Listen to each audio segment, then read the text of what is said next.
जी अस्सलाम वालेकुम नाजरीन, मैं हूं आपका होस्ट मलिक साजिद और आप देख रहे हैं जीएनएन ग्लोबल न्यूज़। जी नाजरीन, इस वक्त मैं मौजूद हूं राव अनीसुर रहमान साहब के साहबजादे राव उबैदुर रहमान खान साहब के पास, जो इस वक्त पाकिस्तान मुस्लिम लीग नून की जानिब से बड़ी एक दमदार किस्म की और बड़ी वो कहते हैं ना कि तेज़ रफ्तार कंपेन जारी और सारी रखे हुए हैं। इनसे हम बात करते हैं मुल्तान की जो सियासी सूरत हाल है, जो मुल्तान में उछाड़ बछाड़ हो रही है सियासतदानों में। कुछ नाराज कारकुन नजर आ रहे हैं, कुछ राजी हो रहे हैं, किसी को टिकटें मिल रही हैं, किसी को नहीं मिल रही। उसके बाद से बात करते हैं। अस्सलाम वालेकुम। वालेकुम अस्सलाम जी। राव साहब कैसे हैं आप? ठीक ठाक, आप खैरियत से?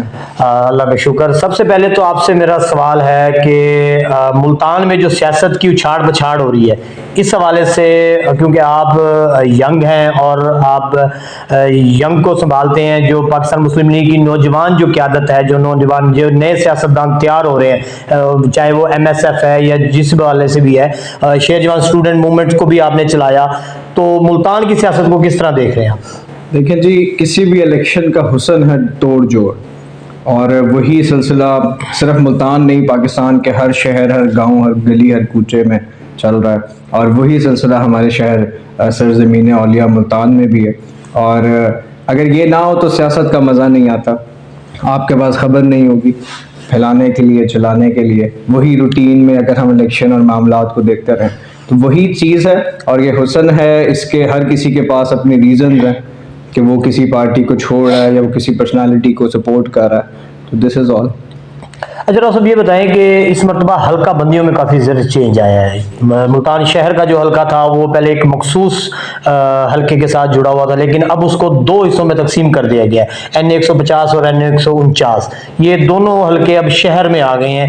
तो इस वजह से कोई थोड़ा सा सियासतदानों के लिए मुश्किलात खड़ी होंगी, उनको कंपेन, उनको वोट लेने में कोई परेशानी होगी, या इसमें कोई ख़ास फ़र्क नहीं पड़ेगा? नहीं जी, एज़ पर द सोर्सेज ये जो हल्का बंदी है ये चंद लोगों की ख्वाहिशात के बना पे बनाई जाती हैं। कुछ लोग होते हैं इतने पावरफुल, अब आप उसको किसी भी तरफ ले जाएं, कौन वो ताकतवर लोग हैं, तो वो अपने हिसाब से हमेशा हल्का बंदियाँ करता है। और वो अपने हिसाब से ही हर पार्टी को रिकमेंडेशंस भी देते हैं कि किसको हमने आपको टिकट देनी चाहिए, कौन हमारे हिसाब से हमारे इस बनाए हुए हल्के में मजबूत है या कौन नहीं है। तो ये वही हल्का बंदी, और बाकी इसका नुकसान भी है बहुत सारे लोगों को।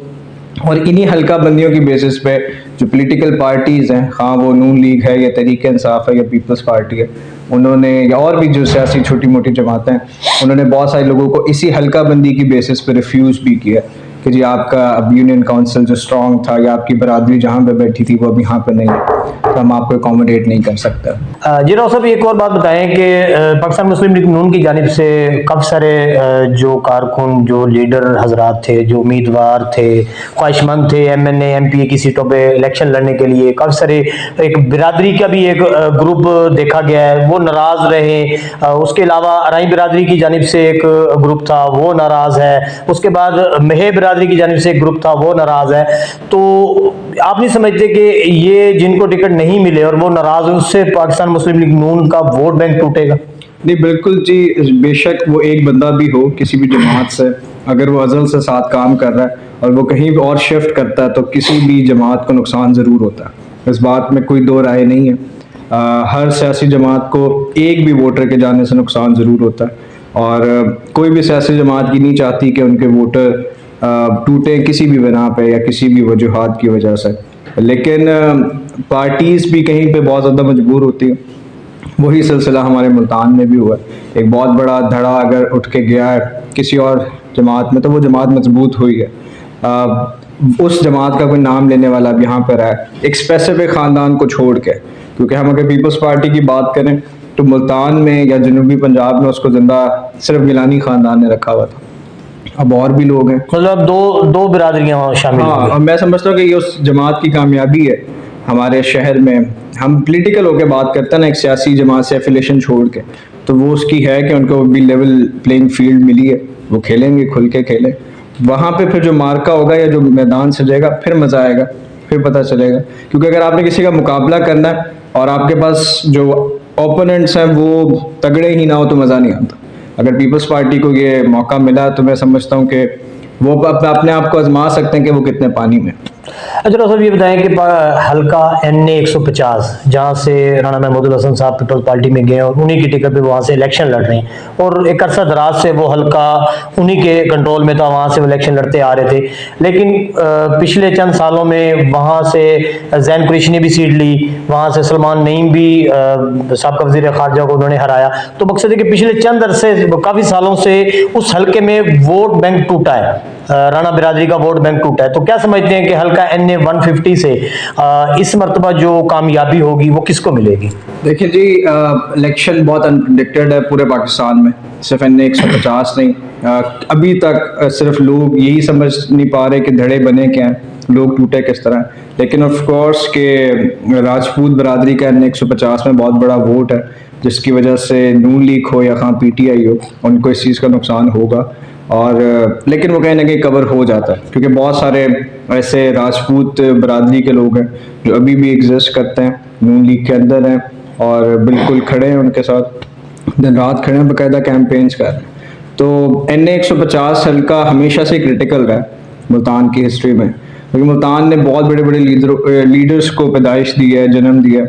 और मुल्तान की हिस्ट्री हमेशा हर इलेक्शन बहुत अनप्रेडिक्ट, कभी भी मुल्तान में मैंने अपने होश में ऐसा कोई भी हल्का नहीं देखा, 149 हो, 148 हो, 151 हो, 150 हो, जिसमें आप पहले क्लियर हो कि इलेक्शन में क्या होगा।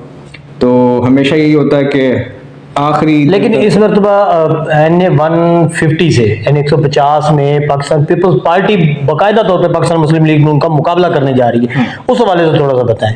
बिल्कुल, मैंने अभी जैसे बताया कि बहुत बड़ी राजपूत बरादरी वहाँ पे बैठी हुई है, और इससे नुकसान जावेद अंसारी साहब को भी होगा जो नून लीग के उम्मीदवार हैं, और जैन कुरैशी को भी होगा, या शाह महमूद कुरैशी, उनकी फैमिली में से जो भी उस सीट पे इलेक्शन लड़ रहा है। बात वही है कि नुकसान तो हुआ है मुस्लिम लीग नून को, और इसका अजाला पार्टी को भी करना चाहिए, और टिकट तकसीम करने से पहले भी ये चीज़ सोचनी चाहिए थी कि ये एक ख़ानदान जो मुस्लिम लीग नून का बानी ख़ानदान है इस शहर में, जिसमें राना नूरुल हसन साहब की बेतहाशा कुर्बानी है, और मियाँ नवाज शरीफ साहब से उनकी बेपनाह मोहब्बत, और नवाज शरीफ साहब से उनकी बेपनाह मोहब्बत एक मिसाल है।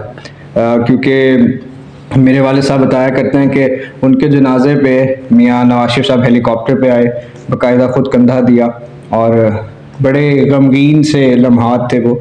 तो उस घर का ज़रूर एक मान रखना चाहिए था, लेकिन नहीं हुआ। ये भी सियासत है, और यहाँ पे सियासत बाकी ख़त्म नहीं होनी।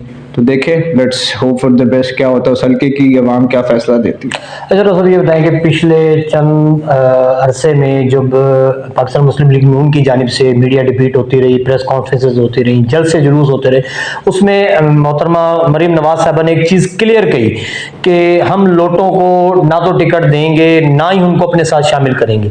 लेकिन इस मरतबा काफ़ी हल्कों में देखा गया है कि जो पाकिस्तान तहरीक इंसाफ से लोग तोड़े गए हैं उनको टिकट्स दी गई हैं। मुल्तान में जवेद अख्तर अंसारी और डॉक्टर अख्तर मलिक, ये दो एक अहम नाम है जो पाकिस्तान तहरीक इंसाफ से बड़े एक अहम ओहदों पे थे। MPA, दोनों MP लेवल के थे, MPA मुंतखब हुए, वजीर बने, तो उनको पाकिस्तान मुस्लिम लीग नून ने टिकट दी है। तो क्या इसमें क्या कोई स्ट्रेटजी है, या इसमें कोई डील हुई है, या क्या मामला? मैंने शुरू में बताया, जब हल्का बंदियाँ होती हैं तो बहुत सारी सोर्सेज ऐसी होती हैं जो आम आवाम को नहीं पता होती, आपको और मुझे नहीं पता होती। उसमें यही होता है मोस्टली कि कहीं से रिकमेंडेशंस होती हैं कि आपने इनको ही अकोमोडेट करना है, और देखा जाए तो उन लोगों की भी कुर्बानी है कि वो एक जमात में अपना मकाम छोड़ के आपकी जब जमात में आते हैं तो पार्टी उनको कहीं ना कहीं ज़रूर एडजस्ट करते हैं, लेकिन फिर दोबारा जो लोग पहले से आपके साथ चल रहे होते हैं उनके साथ ज़्यादती होती है। तो ये भी सियासत है, ये हुस्न है सियासत का। अच्छा, सियासत से हट के बात करते हैं। सुप्रीम कोर्ट ऑफ पाकिस्तान की जानिब से पिछले चंद दिनों में बड़ी डिबेट रही, बड़े मुकालमे हुए वकला से जस्टिस के दरमियान, और बड़ी एक गहमा गहमी रही। मीडिया ने बड़ा उसको मैंने खुद देखा कि पूरा पूरा दिन उसी के ऊपर डिबेट हो रही है, और उस पर जो है ना हेयरिंग चल रही है। तो सुप्रीम कोर्ट ने जो फैसला दिया बल्ले के निशान के हवाले से, उसके बाद एकदम से सोशल मीडिया के ऊपर सुप्रीम कोर्ट ऑफ पाकिस्तान को और चीफ जस्टिस ऑफ पाकिस्तान काजी फायसी साहब को डायरेक्टली निशाना बनाया जा रहा है। उनको मकसद है कि उनको तनकीद का निशाना बनाया जा रहा है। इस हवाले से क्या कहेंगे? देखिए जी, अगर कोई भी सियासतदान होगा, या जो कोई भी, जैसा मैं एक तालिब इल्म हूँ सियासत का या जमहूरियत का, जमहूरियत पसंद कोई भी शख्स कभी भी इस चीज़ को सपोर्ट नहीं करेगा कि आप जो है वो लेवल प्लेइंग फील्ड किसी को ना दें। तो बल्ले का निशान हटना कोई अच्छी या खुशामद खबर नहीं थी। आप उनको ज़रूर मौका देते और आजमाते, आप बैलेट और जमहूरी हक से उनको लेके चलते। जी नाज़रीन, आपने बातें सुनी और आपने क्लियर जो पाकिस्तान मुस्लिम लीग नून की जानिब से स्ट्रेटजी अपनाई गई और छाड़ पिछाड़ हुई है उसके हवाले से क्लियर जवाब आपको मिला। इंशाल्लाह नाज़रीन मिलेंगे नए प्रोग्राम के साथ, उस वक्त तक के लिए अल्लाह हाफिज़।